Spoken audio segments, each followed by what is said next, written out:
On January 26, 1983, in an office on the edge of Cambridge, Massachusetts, Mitch Kapor watched the first boxes of a program called Lotus 123 leave the building. The disk inside carried one instruction that would train a generation of office workers. Press the / key, and a menu appeared across the top of the screen. That single keystroke became muscle memory for millions of accountants, analysts, and clerks. Kapor had raised money on a modest plan. The business forecast called for $3 to $4 million in sales that first year. Lotus 123 brought in $53 million. It sold 175,000 copies in 12 months, and it did something no advertising could buy. It gave people a reason to purchase an IBM PSC. The machine was expensive and for many buyers hard to justify. That spreadsheet justified it. Businesses bought the computer to run the program, not the other way around.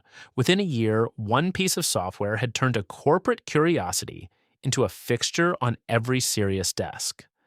This is the story of how the program that sold the IBM PC lost the market it created, and why the usual explanation for that loss is wrong. You remember the screen.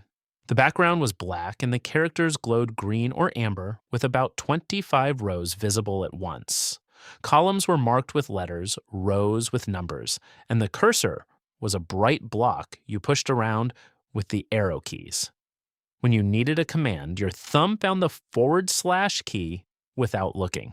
A menu opened along the top edge and the words ran across it: worksheet, range, copy, move, file, print, graph. Typing the first letter of a choice made the sheet obey. Formulas began with the @ sign, so you typed @sum to total a column and @average to find a mean. The column width command lived in your fingers as /WCS and a number. Saving meant writing to a floppy disk, and you waited for the drive to stop spinning before you pulled it out. The original disk stayed in a drawer because the program demanded it at startup, and losing it meant losing the software.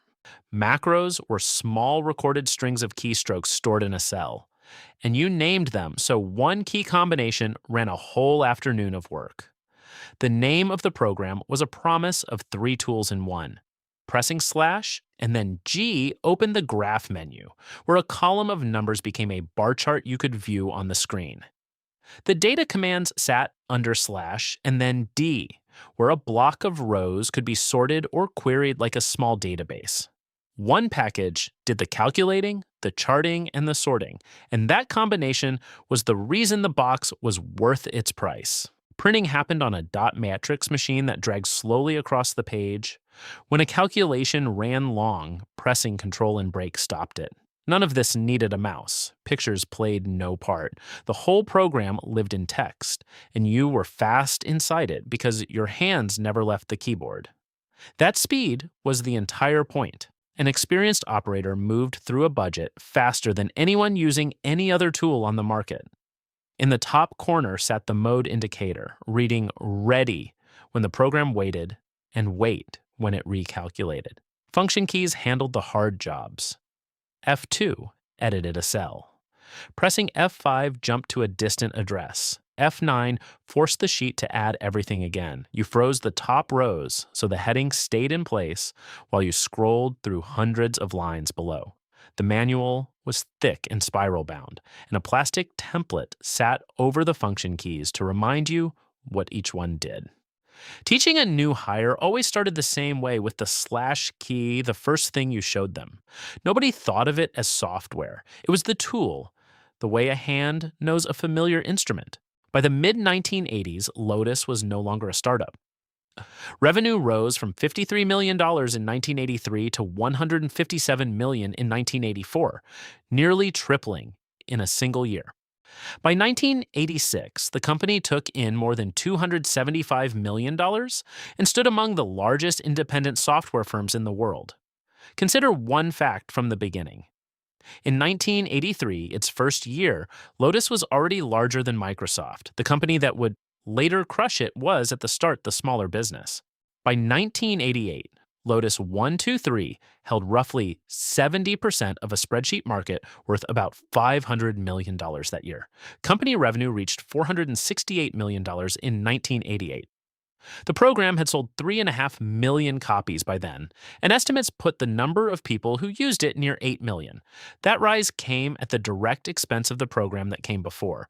Lotus stayed deliberately close to VisiCalc, keeping the same letter and number cell addresses and the same slash menu style so that its users could switch without relearning their trade.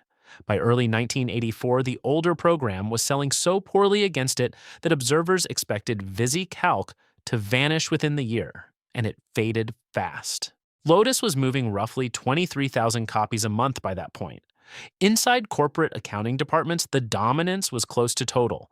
One survey of large American corporations in 1987 found that Lotus held about 85% of the market for financial analysis on PCs, with Microsoft a distant second, near 6%. The number that mattered most, though, appeared on no income statement. It was the installed base. Every company that ran Lotus 123 had built files inside it.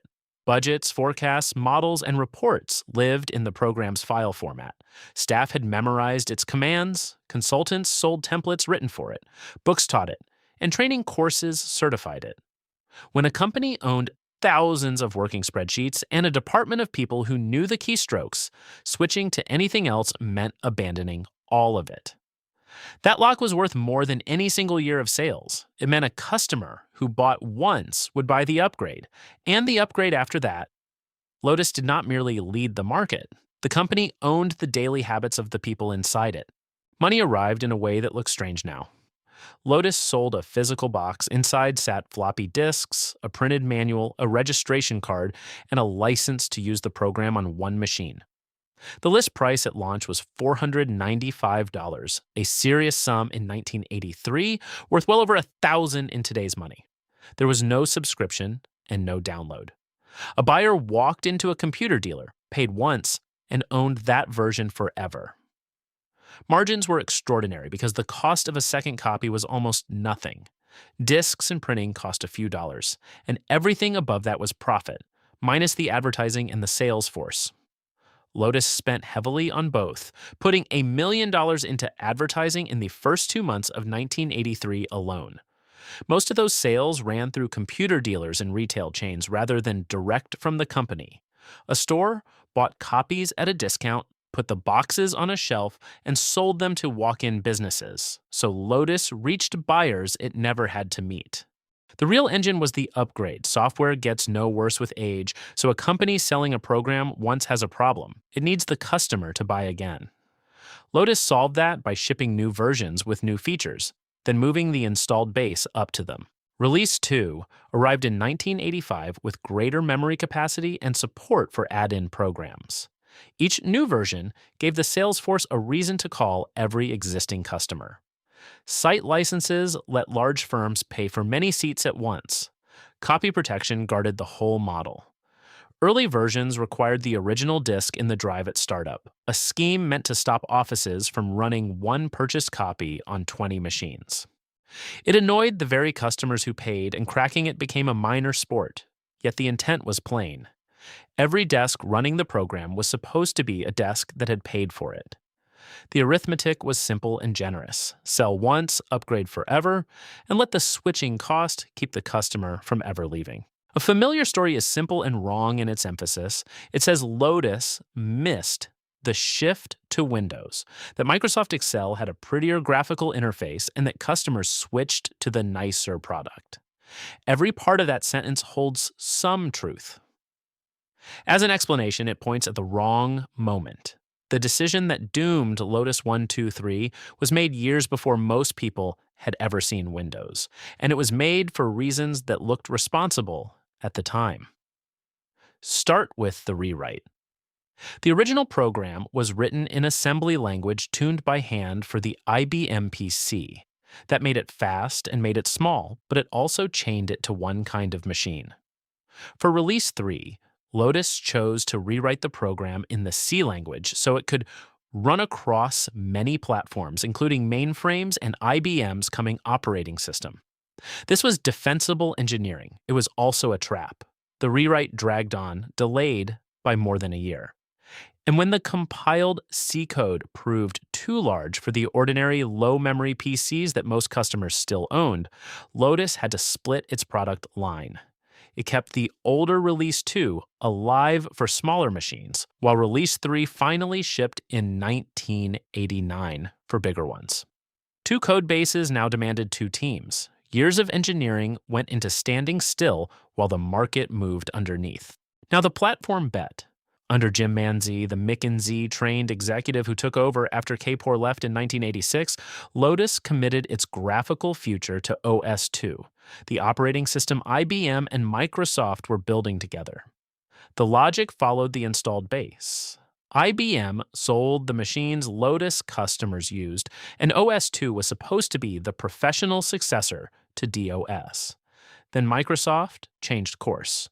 It poured its energy into Windows 3.0, released in May 1990, which quickly became the platform the whole industry adopted. One Lotus insider later called the OS/2 partnership a head fake by Microsoft. While Lotus built for the operating system that lost, its rival sold Excel for the operating system that won. Here's the part the standard story leaves out. Both mistakes flowed from the same source, and that source was not stupidity. It was loyalty to the installed base and to the IBM alliance that had made Lotus rich. The company optimized for its existing customers and its most important partner at the very moment the market rewarded a clean break from both. Excel did not win only because it was graphical. It won because Lotus spent the late 1980s protecting compatibility with its own past and betting on its partner's future, which left the graphical spreadsheet open to whoever moved first. Microsoft moved first. Consider also what made the DOS program so good. Its speed came from talking directly to the character-based screen and the hardware beneath it, with no graphical layer in between. That design was its strength and its cage. A program built to own the character screen could not simply be lifted onto a graphical one, and the very tuning that made 1-2-3 fast in 1983 made it hard to move in 1990. The company's finest engineering achievement had become the thing it could not carry forward. There was a further drain. Lotus went to court to protect the interface itself. The company sued makers of competing spreadsheets for copying the menu command hierarchy that users had memorized, the very /key structure that had trained the market. Its most important suit targeted Borland and the Quattro Pro program, which offered a mode that imitated the Lotus menus. Lotus won at the district court. Then the First Circuit reversed that ruling in 1995, holding that a menu command hierarchy is a method of operation and cannot be copyrighted. The Supreme Court split 4-4 in 1996 and let the reversal stand. That case was not the only one Lotus brought. The company had earlier sued a small firm, Paperback Software, over a low-cost program that copied the 1-2-3 interface, and it won that case in 1990. Victory in one courtroom did nothing to slow Excel in the market, and the second, larger fight ended in outright defeat. Lotus had spent years and a fortune in legal fees defending a claim it ultimately lost. Attention and money a company fighting for its life could not spare. By 1990, the ground had shifted. Windows 3.0 sold in the millions and made the graphical spreadsheet the thing buyers wanted. Excel had run on the Apple Macintosh since 1985 and on Windows since 1987, so Microsoft carried years of experience building a spreadsheet with menus, a mouse, and proportional fonts. Lotus carried almost none. When Lotus 1-2-3 for Windows finally shipped in 1991, reviewers judged it poor, finding it slow and unstable. It was in substance the old character program wearing a graphical coat, and it arrived 4 years after Excel reached Windows. The gap in quality showed plainly on the screen. Microsoft had used the intervening years well. Excel on the Macintosh had been the place where the company learned to build a graphical spreadsheet, refined on Apple's hardware before that experience carried over to Windows. By the time the two products met on the same platform, one had a decade of graphical practice behind it, and the other had almost none. The switching costs that had once protected Lotus began to work against it. Corporate buyers had held on because moving was expensive, but a company deciding to move its whole staff to Windows was already paying that cost. If a firm was going to retrain everyone and convert every file anyway, it might as well move to the best Windows spreadsheet. And by the early 1990s, that was Excel. Microsoft pressed the advantage by selling Word, Excel, and PowerPoint together as Office. So a business buying a word processor and a spreadsheet at once had little reason to buy the spreadsheet from anyone else. Market share bled away. The 70% Lotus held in 1988 fell toward 55% by 1991. And it kept dropping through the early 1990s as Excel took the Windows desktop. Manzi turned the company toward a different product, Lotus Notes, the group communication system Lotus had bought into, and staked the firm's future there rather than on the spreadsheet. It was a real business, and it was what finally drew a buyer.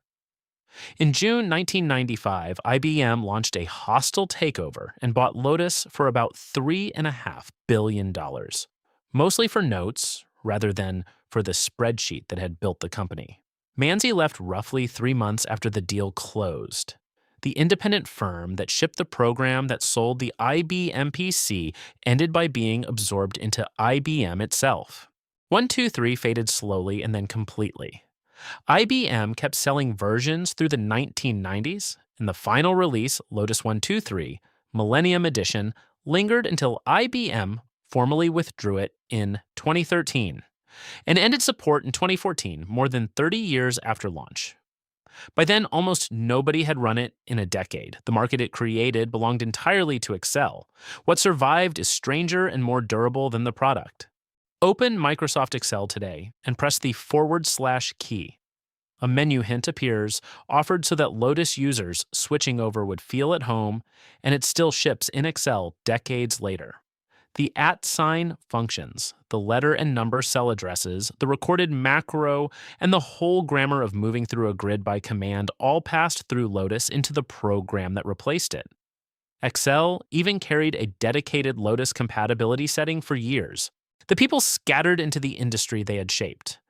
Kapor left in 1986, ran a company called On Technology, and in 1990 co-founded the Electronic Frontier Foundation, which still defends civil liberties online.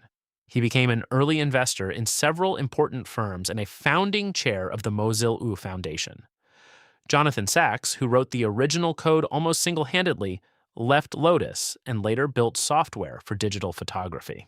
Manzi, having handed the company to IBM, moved on to other ventures. The founders outlived the product, and so did its conventions.